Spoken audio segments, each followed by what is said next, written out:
So this is like, did you just get like inexpensive wood and Yeah. cut this?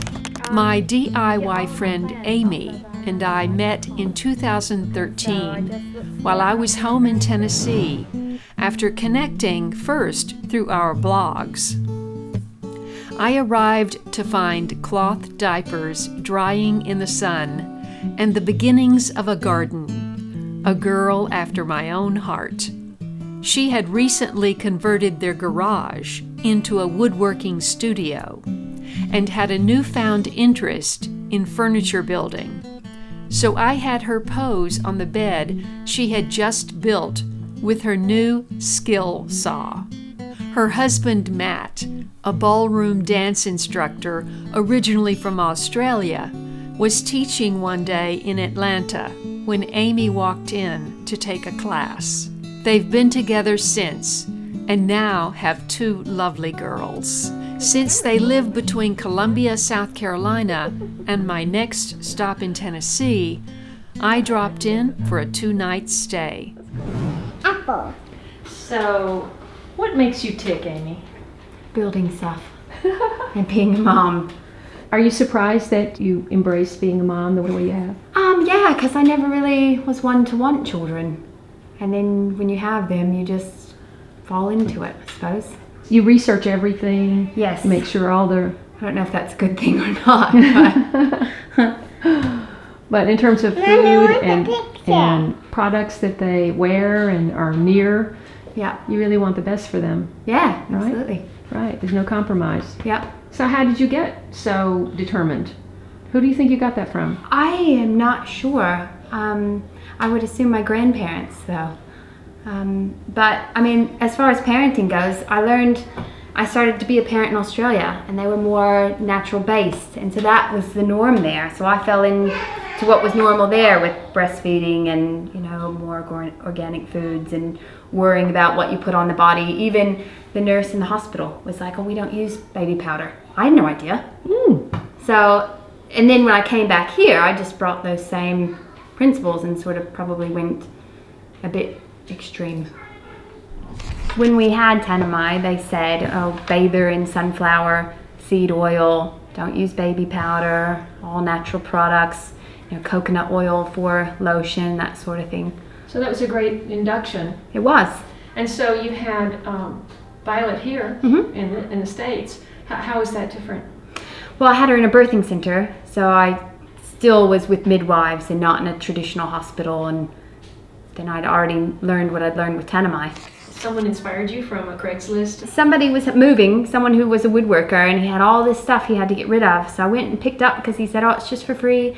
And I picked up a coffee table, which I thought was so lovely. And so when I wanted new furniture, because we had all, kind of cheap stuff, I got online and looked up how to build it myself. You found you had an affinity for carpentry. Yeah, well, my grandfather was a cabinet builder. On my mom's side, on my dad's side, they all built their own houses, and so it seems to be something that's just, and all of the men in my family are handymen, so I figured, why can't I do it? Right. And you've actually turned out to be the handy woman in your household. Yeah, on my street, really. So anything that needs fixing. They call you. Yeah, and if I don't know how, I just research it, teach myself. That's right, that's awesome. You're not the best gardener. Not really. It's not your strong point? No. Well, we had a garden, and I think we got discouraged because critters were stealing our produce before we could pick it. And that gets discouraging. And then we moved. And with the yard here, we focus more on landscaping than we did on gardening. Though it's something that I hope we can do in the future. Right. Well, you have room in the front yard for a couple of raised beds. At least 2. Well, we have an HOA, so it have to be in the backyard. But there's room in the backyard for raised beds as well, I think. Well, do you think HOAs are finally going to get the message that front yard gardens are something to be desired? I would hope so. I'd hope so, but if you can make it look pretty, I'm sure they wouldn't really know the difference. It was always their dream to own their own dance studio. When I arrived in Hiram, she wanted to show me the new property they had just leased in Marietta that was being gutted to build their dance studio. Amy shared a progression of pictures to show the development of the studio. They did much of the work themselves while wrangling their daughters. Oh, the first thing I ever built was my daughter's table and chairs. And then my grandfather commissioned me to build the toy box for him for Christmas. Because if he could have built it himself, he would have, but he couldn't. And from there, I think I built a king-size farmhouse bed next, and then this table. And then started doing things outside, swing set, and patio, and any little things that I might need, like spice rack. If I just find something that needs to be done, or I wanted something on my table, I can just go outside and put it together really quickly. You've loaned out your big saw right now, right? Yeah, I did, to a neighbor that needed to cut some molding. I'm like, You need to get it back to your own, right? yeah, I do. I really do. One of the things I love about you is that your sense of community. You build community wherever you go. Seeing you interacting in the community garden was lovely. You know, you're not really gardening right now, but you seem to love people. You're starting your business, which is of course going to, it's a Ballroom Institute. You're going to be dealing with a lot of people. How do you see yourself down the line? You were saying something about you wanted to have your own business because you wanted your children to grow up in your business. Yeah, we believe firmly in teaching our kids the value of money and hard work, and how to become an entrepreneur, how to create your own life. And we want to lead by example. We want to teach them how to open a business and how to sacrifice one thing for something else. And Matt's actually really the one he's super good people person, and he was really a driving force about wanting to be involved in the community. And when I saw that garden, I thought, what a great opportunity, because while I wasn't all that great at gardening, there's a ton of people there that can help you as you have questions along the way. And what a great thing from just stopping there on driving home from the studio. So it kind of makes me want to do it. Right. I know there's a waiting list, but I think maybe I'll get on it. Yeah, well, it's right on the way. Yeah. So, well, it was so wonderful to see you and to talk with you, and for my viewers to get to know you a little bit. Yeah. Thanks for having me. Well, thanks for coming. It's been really good. I got rid of the patchy grass that was over here that wouldn't grow because of not having enough sun. Scooped out about 2 inches of the dirt, and then filled it in with 4,000 pounds of pea gravel with a shovel and a wheelbarrow. And you did it all by yourself? All by myself. How long did it take? It took me 1 day to get all the pea gravel in, and 1 day to get the dirt out.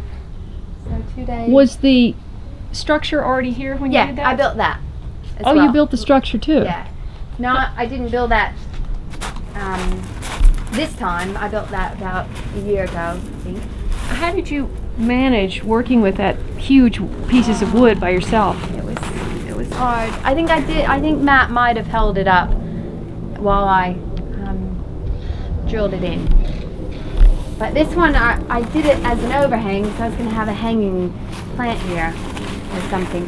And then when we don't need swings anymore, because our kids will be too old, you can put a porch swing on it. Oh, beautiful. That's my plan. And then also you can hang a hammock between the posts too. Lovely. So that was my thought, having something permanent. Did you consider sand and reject it? I thought about sand, but we've had a sand pit before, and it just gets dirty, bugs and cats, and just didn't want to deal with that. And then I thought about playground mulch. Decided against that too after researching online. People were just saying it was easier to keep this down. There's not going to be the bugs that would be in wood. I didn't want wood up against the house, and so this just seemed the most. But there's woodworms, and then they bite worms. And then I was originally going to do rubber mulch, because that's supposed to be great. But the more research I did, the more it was talking about the chemicals that release when the rubber gets hot, and I didn't want my kids around that. So, because it's literally just tires, and I imagine all the stuff that goes into tires. We want to get in the pet shack. built this one. It had taken about 2 days. That was more work than you thought it was going to be? Yeah, it was really heavy. Hauling all that concrete by myself. My wheelbarrow, mixing it up. It's a mold. It's about a 2x2 mold. And it makes, these pieces, and then you have to pour the sand mortar in the middle of all of it. Mm-hmm. So would you say that's the hardest thing you did? You've done? And hauling that stuff was pretty physically hard, all of the pea gravel. Which alleviated it. Adding the water barrel, because the water was just coming straight down. But at least it helps to redirect the water. Yeah. Built the bed for Christmas for them 2 years ago. And underneath the slide, there's a closet in there for all their dress-up clothes. Oh, and wow. then on the other, so I've got a little door full of dresses. And then there's another little compartment on the other side of this slide. But Violet was so little, I had to push it up against the wall because I was scared she was going to fall off. Who sleeps on top? It's supposed to be Tanamai, but usually no one. It's where everyone goes to play when they come over. Your idea was this was supposed to be the bedroom, and you have the other bedroom for play, right? And that's clearly what's going on in here. Didn't you build the shelving and? I didn't build the shelving. I built the little table and chairs and toy box. Oh, do you like your toy box? Yeah. When we opened it, it used to fall out down there, but now Mommy fixed it so it can open and close. So I ripped out all of the stuff that comes standard with houses, the white wire, and put in pipe and wood system. And this is this one is just a totally independent caddy. I love it. It has a great look to it. Yeah. So you painted this? Or? Stained it. Well, yeah, no, these are already black. Okay. I did spray, I think I spray paint. Maybe I did spray paint. And you cut holes in these and put the pipe through? Yep. And it took me 2 hours to have all this pipe cut because everything had to be exactly the right measurement. I had to go to Home Depot and I spent 2 hours with the guy cutting the pipe. We had a good long chat. And I came home, and if everything wasn't exactly perfect, it wouldn't have fit because there's no give in a Metal pipe. No. Oh, it was So how much nerve-wracking. did that whole DIY project cost you? I would say it probably cost about $100. Oh, wow. Because what I did to save money was buy the long pipes. I could have bought pipes at certain lengths. They were $10 a length, where the whole pipe might have been $15, and I got a majority of what I needed from it. You just have to find someone willing to stand there and cut it for you. You're always looking for ways to save money because you, in the back of your mind, I mean, you were actually interviewed in a newspaper for paying off your student debt. Yes. Yeah. So many people are carrying those student debts for decades. And you paid off your student debt. You save money wherever you can because you knew at some point you wanted to start your own business. Right. Right? Yeah. And Exactly. And it's doing it yourself means that you don't have to have pressed wood or anything with chemicals in it. You can have a better quality furniture for cheaper if you build it yourself than you'd get from your box stores. Because the pressed wood gives off formaldehyde for years and years. Yeah, and this is all And a lot of people don't solid realize that. wood. Solid wood, and you can use water-based stain. Well, I wish my closet looked this good. You're going to come and see me, right? I want to come and see you.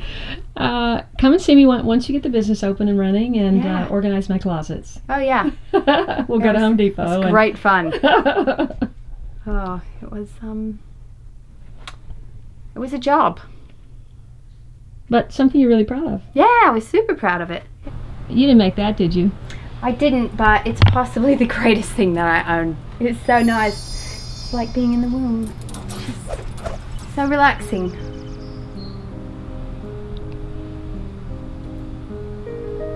This is my favorite place to have coffee.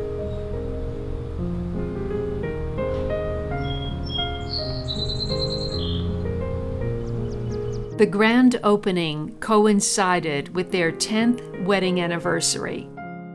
and they repeated the dance they did after their wedding, which had never been recorded. I reluctantly said goodbye for now to Amy and the girls and headed my rental car towards Tennessee.